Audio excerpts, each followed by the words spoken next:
Uncle Wiggily's Adventures by Howard R. Garris. Story number 3. Uncle Wiggily and the Black Crow. Let me see, where did I leave off in the last story? Oh, I remember. It was about Uncle Wiggily Longears being up in the top of the tall tree and the alligator keeping guard down below, ready to eat him. Well, the old gentleman rabbit was wondering how he could ever escape, and he felt quite badly about it. "I guess this is the end of my adventures," he said to himself. "It would have been much better had I stayed at home with Sammie and Susie Littletail." And as he thought of the 2 rabbit children, Uncle Wiggily, he felt still sadder and very, very lonely. "I wonder if Susie could have put anything in my satchel with which to scare an alligator," thought Uncle Wiggily. "I guess I'll look." And so he looked, and what should he find but a bottle of toothache drops? Yes, there it was, and wrapped around it was a little note that Susie Littletail had written to Uncle Wiggily. It said, "Dear Uncle Wiggily," she said in the note, "if you ever get the toothache on your adventures, this will stop it." "Ha! That is very kind of Susie, I'm sure," said the rabbit. "But I don't see how that is going to make the alligator go away. And even if he does go, I wonder how I'm going to get down out of this tall tree with my crutch, my valise, and my rheumatism." Well, just then the alligator got tired of standing on the end of his tail with his mouth open, and he began crawling around.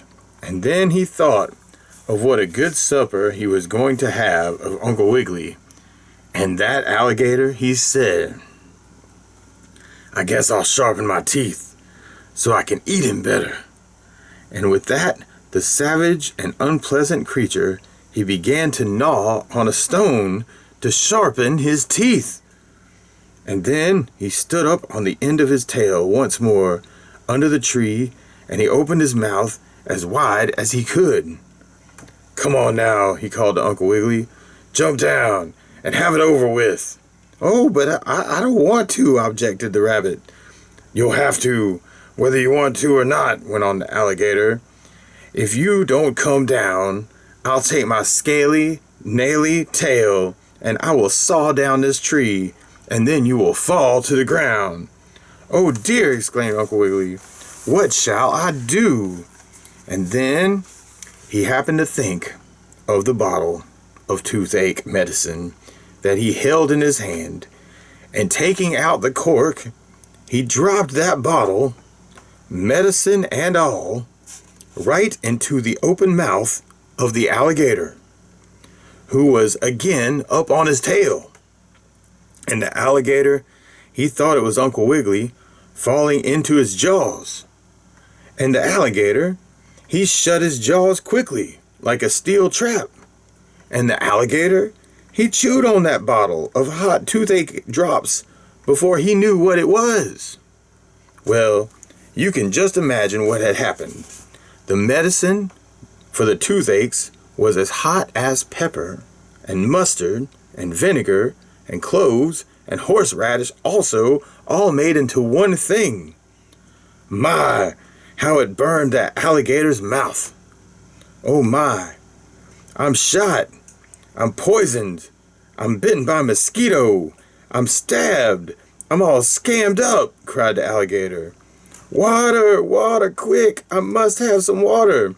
And then he gave a big jump, and with his kinkery, scalery tail, he leaped into a big puddle of water, and he went away, down and under, out of sight, to cool his mouth. "Oh, now is my chance. If I could only get down out of this tree," exclaimed Uncle Wiggily. "But with my rheumatism, I'm afraid I will fall. Oh dear, whatever shall I do?" "Don't be afraid, I'll help you," exclaimed a kind voice. And then the voice went on, "Call, call, call." And Uncle Wiggily, he looked up and he saw a big black crow perched on a limb over his head. "Oh, how do you do?" spoke Uncle Wiggily, making a bow as he could. Can you really help me down?" "Why, yes," said the crow, "I can. Wait until I get my market basket. I was just going to the grocery, but I'm in no hurry at all. I'll save you first." So that crow, he flew off, and in a moment he came back with a big basket in his bill. "Hop in," the black crow called to Uncle Wiggily, "and I'll fly down to the ground with you. Then you can run away before the alligator comes out of the water. I saw what you did to him with those toothache drops, and it served him right. Come on, hop in the basket, Uncle Wiggily." And so Uncle Wiggily, he hopped in the basket, and the crow, taking the handle in his strong beak, flew safely to the ground with him. And that is how the old gentleman rabbit got down out of the tree, just as I told you that he would.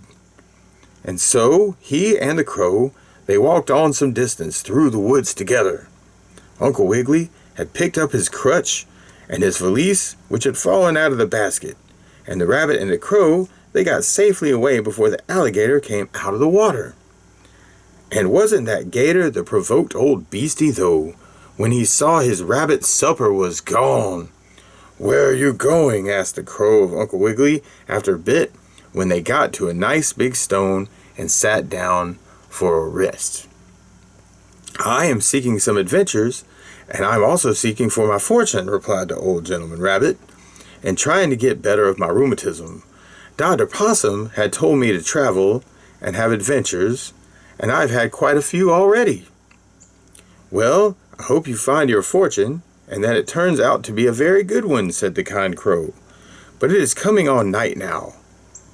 Have you any place to stay at night?" "No," replied the rabbit. "I haven't. I never thought about that. What shall I do?" "Oh, well, don't worry," said the crow. "I'd let you stay in my nest, but it's way high in a tree, and you would have trouble climbing in and out of my nest. But near my nest house is an old hollow stump, and you can stay in that very, very nicely." "Are there any bears in it?" asked Uncle Wiggily, carefully like and suspicious. "Oh no, not one bear. It is very, very safe." And so the crow showed Uncle Wiggily where the hollow stump was, and the rabbit, he slept there all night long on a soft bead of leaves. And then, when he awakened in the morning, he had breakfast with the crow and once more started off to seek his fortune. Well, pretty soon, in a short while, and not so very long, he came to a little house made of bark, standing in the middle of a deep, dark, dismal wood. And on the door of this house, Uncle Wiggily saw a sign, and that sign read, "If you want to be surprised, open this door and come in. Perhaps I can find my fortune in there and get rid of this rheumatism," thought Uncle Wiggily as he hopped forward. But just as he did so, he heard a voice calling to him. "Don't go in there! Don't go in there, Uncle Wiggily!" And the rabbit looked up, and he saw Johnny Bushytail, the squirrel boy, waving his paws at him. Well, Uncle Wiggily, he started to jump back away from the door of the little house, but it was way too late. Out came a scraggly, raggly claw, which grabbed him, and a voice cried out, "Aha! Now I have you! Come right in here!" And then, before you could shake a stick at a bad dog, the door was slammed shut and locked behind him. And there Uncle Wiggily was, inside the house, and Johnny Bushytail the squirrel boy was crying outside. "That is the end of poor Uncle Wiggily," said Johnny. But it wasn't. "For I'll not leave the old gentleman rabbit alone in this house with that clawy creature, and in the next story, providing our wash lady doesn't put on my new straw hat in the soap suds and take all the colors out of the ribbon, I'll tell you about Uncle Wiggily and Fido Flip Flop."